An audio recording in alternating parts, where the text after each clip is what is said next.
मुखिया जी यहाँ के दिल्ली बम्बई के हमरा महाराष्ट्र तक घुमा दे। मुखिया जी क्या कौन नहीं हिला, कौन हिला दिया ना तकर बाद कहाँ कहाँ घुमा दे मुखिया जी कि कहलन जे दिल्ली बम्बई घुमायब आ मधुबनियो ले जाई छै आ पटना सहरसा त बड़ दूर भेलै अंदर भंगो ले जाई छै आकी आ मोटरसाइकिल कार भेल सपना हो अब साइकिल भोरै छै मोटरसाइकिल कार भेल सपना हो अब साइकिल भोरै छै ओ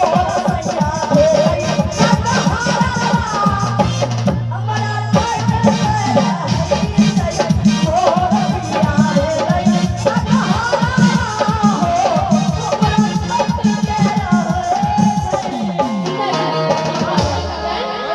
तो